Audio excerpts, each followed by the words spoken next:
சம்ருத்தி மகா நெடுஞ்சாலை இகத்புரி ஆம்னே வரை இறுதிக்கட்ட பணிகள் நிறைவு, மக்கள் பயன்பாட்டிற்கு திறப்பு. மகாராஷ்டிராவின் கனவு திட்டமான சம்ருத்தி மகா நெடுஞ்சாலை இகத்புரி ஆம்னே வரையிலான இறுதிக்கட்ட பணிகள் முழுமையடைந்ததை அடுத்து இன்று ஜூன் 5, 2025 முதல்வர் மற்றும் துணை முதல்வர்களால் திறந்து வைக்கப்பட்டது. இதன் மூலம் அதிநவீன இந்த விரைவுச்சாலை தற்போது முழுமையாக மக்கள் பயன்பாட்டிற்கு கொண்டுவரப்பட்டுள்ளது. நாக்பூரையும் மும்பையையும் இணைக்கும் இந்த 701 கிலோமீட்டர் நீளமுள்ள சம்ருத்தி மகா நெடுஞ்சாலை மகாராஷ்டிராவின் பொருளாதார வளர்ச்சிக்கு ஒரு முக்கிய உந்து சக்தியாக அமையும் என எதிர்பார்க்கப்படுகிறது. இதுவரை பல்வேறு கட்டங்களாக திறக்கப்பட்டு வந்த இந்த நெடுஞ்சாலையின் இறுதிக்கட்ட பகுதியான இகத்புரி ஆம்னே வரையிலான பகுதி இன்று அதிகாரப்பூர்வமாக திறக்கப்பட்டதன் மூலம் பயண நேரம் கணிசமாக குறையும்.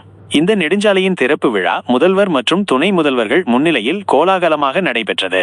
இந்த நெடுஞ்சாலை மூலம் மகாராஷ்டிராவின் முக்கிய நகரங்களுக்கிடையேயான போக்குவரத்து எளிமையாக்கப்பட்டு வர்த்தகம் மற்றும் சுற்றுலா மேம்படும் என அரசு தரப்பில் தெரிவிக்கப்பட்டுள்ளது.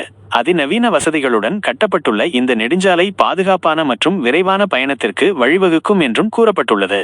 சம்ருத்தி மகா நெடுஞ்சாலை மகாராஷ்டிராவின் உட்கட்டமைப்பு வளர்ச்சிக்கு ஒரு மைல்கல்லாக பார்க்கப்படுகிறது. இது மாநிலத்தின் பொருளாதார வளர்ச்சியையும் மக்களின் வாழ்க்கை தரத்தையும் மேம்படுத்தும் என்று எதிர்பார்க்கப்படுகிறது.